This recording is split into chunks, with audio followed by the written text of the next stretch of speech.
દાહોદની 38 બેઠકો ધરાવતી તાલુકા પંચાયતમાં ભારે રસાકસી, હાઈ વોલ્ટેજ ડ્રામા અને કડક પોલીસ બંદોબસ્ત વચ્ચે પ્રમુખ ઉપપ્રમુખની ચૂંટણી યોજાઈ ગઈ અને પરિણામ એવું આવ્યું કે વિરોધીઓ જોતા જ રહી ગયા.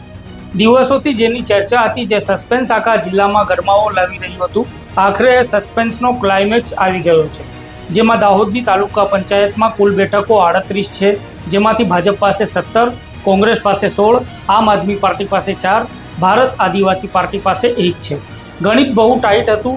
ભાજપ પાસે 17 અને કોંગ્રેસ પાસે 16 બેઠકો હતી, પરંતુ પલડું કઈ તરફ નમશે એ કહેવું મુશ્કેલ હતું. પણ ખરા ટાણે જ આ રાજકીય ખેલમાં મોટો ટ્વિસ્ટ આવ્યો અને ચૂંટણીના ટાણે જ કોંગ્રેસના 1 અને બાપ પાર્ટીના 1 સભ્ય ગેરહાજર રહ્યા. એટલે કે 38માંથી માત્ર 36 સભ્યો વચ્ચે જંગ ખેલાયો અને બરાબર આ જ મોકા પર ભાજપે એવું તે રાજકીય ગણિત ગોઠવ્યું કે વિપક્ષ ચારેય ખાનાચીત થઈ ગયું. ભાજપના 17 સભ્યો તો અડીખમ હતા જ, પણ સાથે બીજા 2 અન્ય સભ્યોનો પણ સાથ મળી ગયો અને એના કારણે પરિણામ એ આવ્યું કે 19 સભ્યોએ આંગળી ઊંચી કરીને ભાજપના ઉમેદવારોને વિજયી બનાવી દીધા. ભાજપના મેન્ડેટ પર અનિલ કિશોરી પ્રમુખ તરીકે ચૂંટાયા. પરમાર બલ્લુભાઈ ઉપપ્રમુખ પદે બિરાજમાન થયા. છેલ્લા કેટલાય દિવસોથી જે સસ્પેન્સની તલવાર લટકતી હતી, તેનું ચિત્ર હવે સાવ સાફ થઈ ગયું છે. વિરોધીઓના તમામ સપનાઓ રોળાઈ ગયા છે અને દાહોદ તાલુકા પંચાયત પર ફરી એકવાર ભાજપે ભગવો લહેરાવી દીધો છે. ધાનપુર સિવાયની તમામ તાલુકા પંચાયતોમાં ભાજપે પોતાની સત્તા જાળવી રાખીને સાબિત કરી દીધું છે કે રાજનીતિના અસલી ખેલાડી કોણ છે. આજરોજ તાલુકા પંચાયત દાહોદની પ્રમુખ ઉપપ્રમુખશ્રીની ચૂંટણીની પ્રક્રિયા યોજાયેલ, જેમાં પ્રમુખશ્રી તરીકે ગત રોજ 2 ઉમેદવારી ફોર્મ રજૂ થયેલ.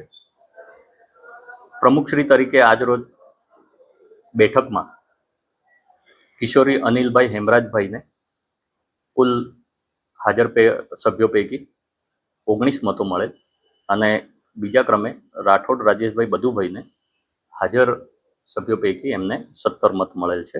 અને આ રીતે કિશોરી અનિલભાઈ હેમરાજભાઈને આપણે પ્રમુખશ્રી તરીકેની વરણી કરવામાં આવેલ છે. સાથે સાથે ઉપપ્રમુખશ્રી તરીકે આજે 2 ઉમેદવારો હતા, એમાંથી પરમાર બલુભાઈ શમશુભાઈ એમને કુલ હાજર સભ્યો પૈકી 19 મત મળેલ અને બીજા ક્રમે માવી ધવલભાઈ ભીમજીભાઈને 17 મત મળેલ. આથી પરમાર બાલુભાઈ શમશુભાઈને ઉપપ્રમુખશ્રી તરીકે વરણી કરવામાં આવેલ છે. આમાં કેટલા સભ્યો ગેરહાજર રહ્યા? આમાં 2 સભ્યો ગેરહાજર રહેલ છે, સંજયભાઈ મોહનિયા અને જયેશ કુમાર નીનામા. 2 સભ્યો ગેરહાજર રહે છે. ભારત માતા કી વંદે માતરમ, વંદે માતરમ. આજ રોજ દાહોદ તાલુકા પંચાયતની સામાન્ય ચૂંટણી અંતર્ગત પ્રમુખ ઉપપ્રમુખની ચૂંટણી યોજાઈ હતી. એમાં અમે પ્રમુખ તરીકે અનિલભાઈ હેમરાજભાઈ કિશોરી, ઉપપ્રમુખ તરીકે બાલુભાઈ શમશુભાઈ પરમાર બંને પ્રમુખ ઉપપ્રમુખ તરીકે ચૂંટાયેલ છે. અમારે બંનેની પસંદગી કરવા બદલ પ્રદેશ મોવડી મંડળ તેમજ અમારા ધારાસભ્ય શ્રી સુધીરભાઈ લાલપુરવાલા સાહેબ, વિજયભાઈ પરમાર સાહેબ, રાકેશભાઈ બાકલિયા સાહેબ, આ બધાનો ખૂબ ખૂબ આભાર. ભારત માતા કી જય, વંદે માતરમ. આજે દાહોદ તાલુકા પંચાયતની પ્રમુખ ઉપપ્રમુખની ચૂંટણી થઈ હતી. એમાં પ્રમુખ તરીકે ભાઈ અનિલભાઈ કિશોરી, ઉપપ્રમુખ તરીકે ભાઈ બાલુભાઈ પરમારની વરણી અમારા ભારતીય જનતા પાર્ટીના તમામ તાલુકા સભ્યોએ તેઓને બહુમતી જીતાડ્યા હતા. અને આવનાર સમયમાં પણ દાહોદ તાલુકામાં જે ગતિએ વિકાસ ચાલતો એ જ ગતિએ, એનાથી ડબલ ગતિએ પ્રમુખ અને ઉપપ્રમુખ સંપૂર્ણ તાલુકાની ટીમ લોકોના કામો, લોકોનો વિકાસ જ્યાં જ્યાં જરૂર ત્યાં કરશે. અને દેશના વડાપ્રધાન આદરણીય મોદી સાહેબે જે રીતે દેશમાં પ્રગતિનો રાહ ચીંધ્યો છે, ગુજરાતમાં આદરણીય ભૂપેન્દ્ર પટેલ સાહેબ, હર્ષભાઈ સંઘવી સાહેબને આદરણીય પ્રદેશ પ્રમુખ જગદીશભાઈ વિશ્વકર્મા સાહેબની આગેવાનીના માર્ગદર્શન હેઠળ દાહોદના વિકાસમાં અવિરત તેઓ કાર્ય કરતા રહેશે. હાલ આ વિડીયોમાં આટલું જ. આ વિડીયોને લઈને આપ કોમેન્ટ બોક્સમાં જણાવી શકો છો. ફેસબુક, ઇન્સ્ટાગ્રામ ઉપર અમારા પેજને લાઇક અને ફોલો કરો. યુટ્યુબ ઉપર અમારી ચેનલને સબસ્ક્રાઈબ કરો. ધન્યવાદ.